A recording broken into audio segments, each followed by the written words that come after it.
Hello guys! Welcome to another vlog. So ito pong vlog natin na to ay medyo kakaiba dun sa mga previous vlogs natin. So bibilisan ko lang po ito kasi po nung Sunday, November 22, nagplano po kaming mag-vlog dun sa DRT. So ewan ko sa kami nakarating, parang sa, ewan ko kung DRT to, pero San Mateo, Norsagaray, Bulacan. So dito po, upon recording ng lugar and nag-i-interview din kami ng ibang residente, meron po kaming nakilalang dalawang residente dito, dalawang tao na meron po silang gustong ihingi ng tulong. So para na rin sa community nila doon and para na rin dun sa nawawalang anak ni Ma'am Brihilda Francisco. Napag-isip-isip namin na i-priority na lang muna sila kesa dun sa supposedly na i-vlog namin. So in behalf po ni Jessie and the whole squad, nananawagan po kami, hindi man po manggaling sa amin yung tulong, sana po maging way po kami para matulungan po natin sila. So palagi po nilang binabanggit si Sir Rafi Tulpo daw po, si Sir Willie Revillame and the local government of Bulacan. Also isama na natin si KMJS and si Sir Basil ng Hungry Syrian Wanderer. Sana po kung sino man, kahit sino na makapanood nito, sana naman po matulungan po natin sila. And ayun po, panoorin na natin and maraming salamat po.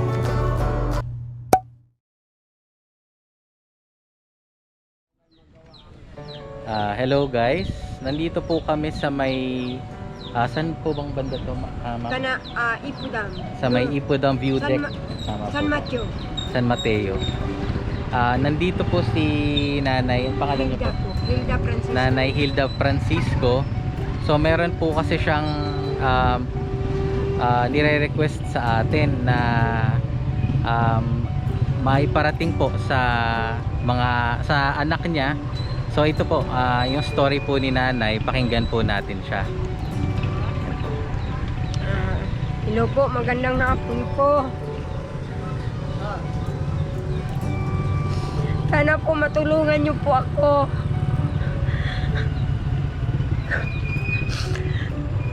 Dahil walo po yung anak ko. Yung walo po, kinuha po ni Father Buyet sa Baliwag. Ngayon, Kailan po niya kinuha na 2007. Opo. Saan po kaya niya kinuha? Kinuha po ba niya? Paano po ba niya kinuha? Nung pinanganak ko sa Bustos, Baliwag, sa private,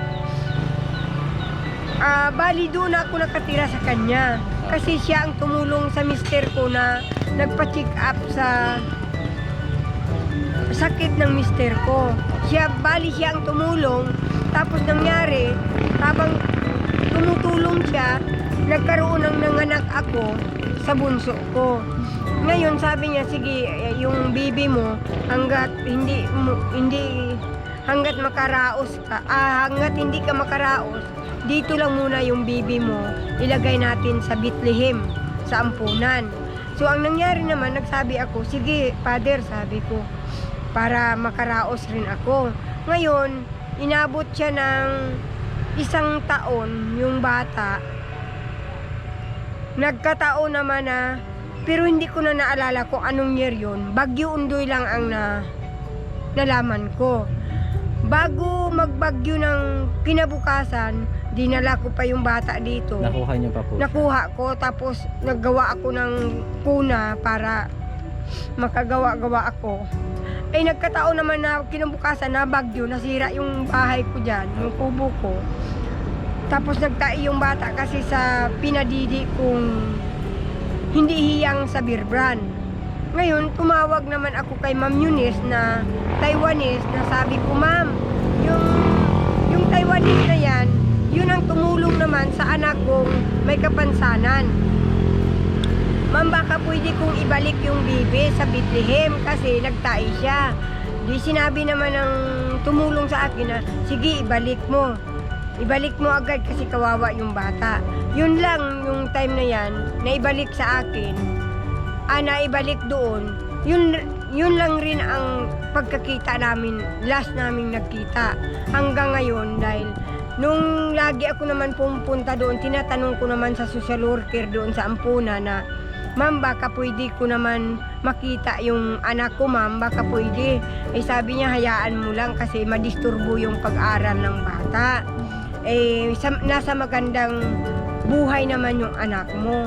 Pero bilang isang magulang, tama naman yun, pero masakit sa akin dahil siyempre ipinagtiwala ko sa kanila na ang bata tulungan nila sa pamagitan sa kahirapan ko. Hindi ko alam na baka ilubos na nila na hindi ko na makita. Ang sakit bilang ina.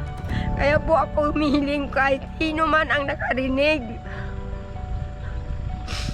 Sana tulungan niyo po ako. Ano pong pangalan ng ampunan, ma'am? Yung anak ko si Mayra kasi Yung ampunan po, ano pong pangalan? Bethlehem. Bethlehem. Bethlehem ba? Saan po Sa yung Baliwag Bethlehem? po. Baliwag. Baliwag. Tapos, yung ano ni Father Buyet sa St. Martin. Yung pangalan naman ng bunso ko, Ninya Francisco. Mayroon Niña akong birth certificate na hawak. Ano Kaya, pong buong pangalan ni Father Boyet? yun lang kasi ang pangalan na nalaman namin, basta Father Buyet siya. Saan po siya na parokya? Sa St. Martin, San Martin. Bustos.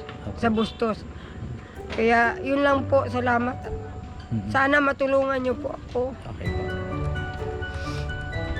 So, ayun po, guys.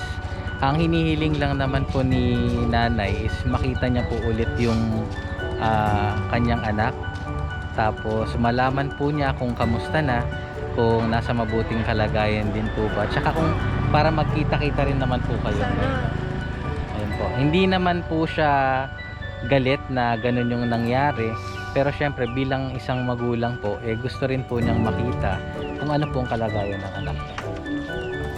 Yun po. So nananawagan po kami sa mga taong nakakakilala kay Ninya. Niña Francisco. Ninya Francisco. Kay Ma'am Niña Francisco. Bali ma'am, mga ilang taon na po kaya siya 30 na ngayon? sa ngayon, sir. 13 years old na daw po siya ngayon. So, mag-iwan po kami ng contact number tsaka ng Facebook account sa description sa baba para makontak nyo na po kami kung sakali pong kilala nyo si Ma'am Niña Francisco. So 13 years old po siya, tsaka kung sino man pong nakakakilala. May kilala po ba kayo sa mga staff ng Bethlehem? Mayroon po si Ma'am Flor, Apo. Ma'am Laila. Tapos yung Ma'am Laila, yun ang sekretary ni Father Buyet. Apo. Tapos yung social worker, yun si Ma'am Flor. Mhm. Si Ma'am Flor ang tawag dyan sa kanya, pero hindi ko alam ang apelyido. Si Ma'am Flor po yung taga Bethlehem po siya. Opo, siya ang social worker sa ampunan po. Mhm. Okay po.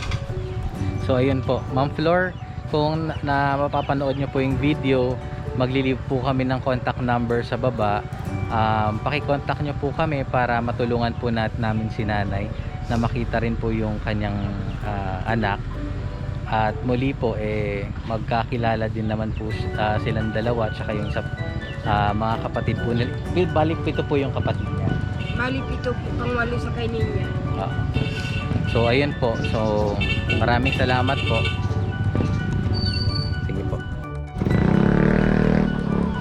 So dito po nakatira si Ma'am, ano po ang pangalan niyo ulit? Hilda Francisco. Si Ma'am Hilda. So ito po yung bahay nila. Meron po siyang maliit na sari-sari store sa harap. So ito po. Ayan. Ito po sila. So, bali, ma'am, ito yung pinagkukunan nyo ng kabuhayan, no? Ma'am Hilda. Ma'am Hilda Francisco po yung pangalan niya. So ayan. Pero kamusta naman po kayo nung nagbagyo? Ay talagang sa buhay ko, sir, nabigla kami noon dahil hindi namin, kasi wala kaming TV. Hindi namin alam na ganun ang mangyari nitong bagyo na signal number 3 yata. Kaya bago kami nag-alisan, naglipara na yung mga hero. Malakas na ang ulan at saka ayun, mga kahoy. Dito yan tumama yung kahoy. Nagpaputol-putol na lang.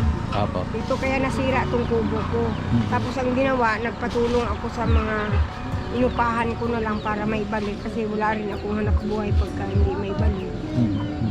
Kahit papaano. So ito sa inyo rin po itong Sa maliit. akin, So yun po. Ito po yung bahay nila Ma'am Hilda.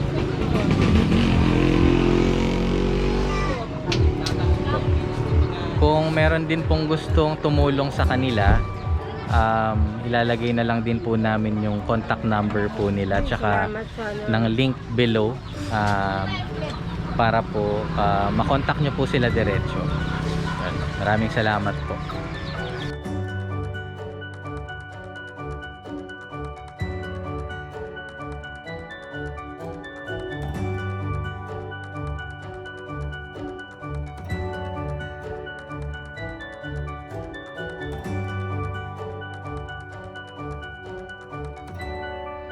So hi guys, magandang hapon.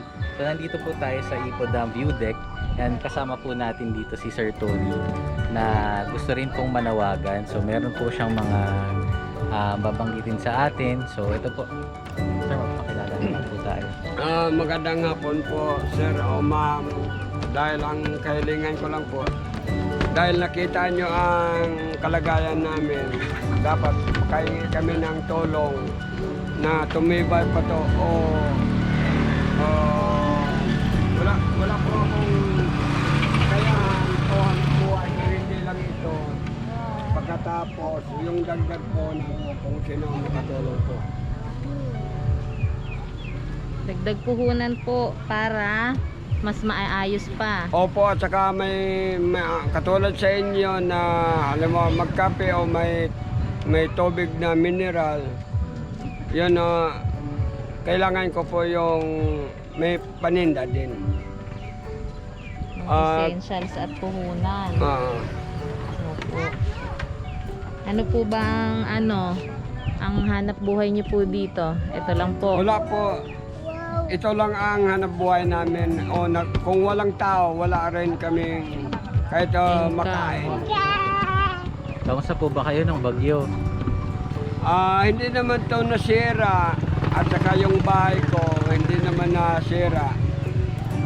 Awa naman Diyos na mabuti may 5 kilo akong bigas noon. Salamat naman. Ano po yun? Saan po galing? 5 kilong bigas. Dito sa donation po. Bukod po dun sa dito po, wala na po. Wala na po kayo. Kasi bawal ang magputol ng kahoy dito at yung binabawal ang masira ang kalikasan po. Opo. Dapat lang naman po.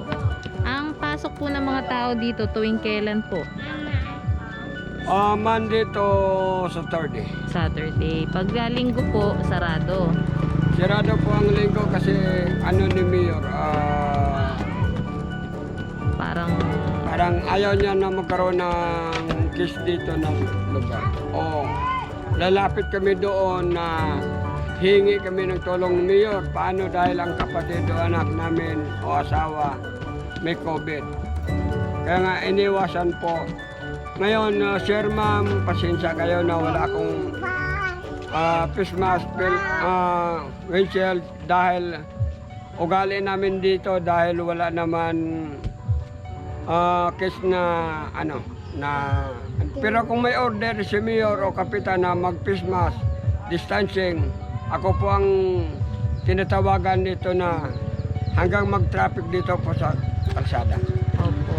So, siya daw po ang nagpapa-implement kapag tumatawag sila mayor na na kailangan nilang mag-mask, face shield at social distancing. Kasi po dito, actually dito daw po, wala daw pong case ng virus. So, hinihigpitan lang po, hindi para din sa mga turista, kundi para po sa kanila dahil dito po ay safe, wala pong may virus. So, pinapaalalahanan lang po para naman dun sa mga turista na pumupunta. Kasi po, marami na rin tao na pumupunta po dito. At saka itong lugar namin, ma'am, sir, gawin daw tourist spot to. Opo. Para rin sa kabuhayan ng mga nandito. Sana matulungan nyo po na maayos to na maging ano sa mga bisita namin na o turista na hindi ganito. Sarili ko lang gawa-gawa to. Opo. Dito po kasi pinagbigyan sila ng kapitan po ba? Opo. Na makapagtayo ng kahit paano ganito po, makikita nyo. Sarili lang po nilang gawa. Kumukuha lang po sila ng kahoy at sabi ni Tatay Francisco, tama Opo. po, na sila po daw ang bumibili sa halagang 100-200, no? Opo. Ang kada isang kawayan. So medyo mabigat po yun sa kanila kasi nga wala naman po silang hanap buhay dito. Umaasa lang po sila doon sa donation kasi makikita nyo po dito may mga nakapaskil sila na donation lamang daw po. Di naman sila humihingi ng kahit na anong halaga kung ano yung bukal sa inyong puso. So ayun, kaya humihingi sila ng tulong kung mas maisa sa ayos pa nila, syempre para din po sa turista na pumupunta dito, para rin mas maganda ang experience. Kasi po sa totoo lang maganda po yung view. Kung makikita po ninyo, ayun na po ang Ipo Dam at ang bulubundukin ng Bulacan. Ayan. So umaasa lang po sila na madagdagan ng kanilang pangkabuhayan, magkaroon sila ng parang kahit maliit na sari-sari store, ganun po, di ba? So ayun, kasi sa hirap din po ng buhay, pag wala pong tao, wala po silang kita. So ayun. So ano po, iiwan na lang po namin ang contact number sa lahat po ng gustong tumulong kay Tatay Tony Francisco po. Mas kilala po siya dito ng Tony, Opo. di ba po? So ayun. May iba pa po ba kayong gustong sabihin, At hilingin? saka ito, dahil nandito na po ang yung lupa nasa government, pero ilang beses na, ilang ulit na merong nagbabalak na palisin po kami. Ang sinasabi o ibig sabihin namin, nung gubot po to, walang nagka-interest. Nung nakita nila, marami na Opo. nagka-interest. Kaya nga pinapalis kami. So ayun, parang medyo naaapektuhan yung mga maliliit nating kababayan dito na gustong may kumuha nung kanilang lupang inaasahan na lamang para sa hanap buhay. Ang gusto ata ng mga medyo may kaya-kaya na bilhin yung lugar. So sila naman po, wala po kasi silang rights dito. Binigyan lang sila ng pagkakataon ni Kapitan para magkaroon ng hanap buhay, maliit na kaya bawal din po ang di ba, struktura, yung mga semento, magtayo ka ng mga gusali bahay dito bawal. Ito lang ang pwede, yung mga kawakawayan. Pero sana rin mas maayos para rin sa kanila. Kasi itong area namin po nasa tapat ng Ipo Dam, watershed ito area, Proclamation 599. Kaya nga inaasahan namin na hindi kami mapalis kung tulungan kami ng gobyerno. Walang makapatitulog sino man dito. Opo. So yun, sana nga po ibigay na po natin sa kanila, sa ating mga maliliit na kababayan. Huwag na po nating agawin yung hanap buhay nila po dito. May specific po ba kayong kung kanino gustong manawagan? Meron po ba? Sana katulad sa kay Vice Gov Alvarado at kay Gov Daniel Fernando at saka kay Sir Rape Tulpo, sana marami na nag-ano sa akin. Hinihintay ko po ang tawag nyo po at si Sir Willie Villamin, dapat matulungan din kami at kung paano matulungan po kami. Kahit si President Duterte po, kung sana makita nyo ang kahirapan. So ang hinihiling nga lang din po nila kung may pagkain, bigas, malinis na tubig, ayan. Simple lang naman po ang gusto nila, hindi naman po ganun kalaki. So ayun. So salamat po. Maraming salamat. Kukunin po namin yung number ni Sir Tony, ilalagay na lang din po namin doon sa description. And sa mga post po namin sa kung sino po ang gustong makatulong sa kanila, and lalo na po dun sa government, yun po, para mapangalagaan naman ang hanap buhay nila dito sa ano na po ba to? Norsagaray po. Norsagaray. Barangay San Mateo, Norsagaray, Bulacan. So ayun po. Salamat po. Thank you po. Maraming salamat po.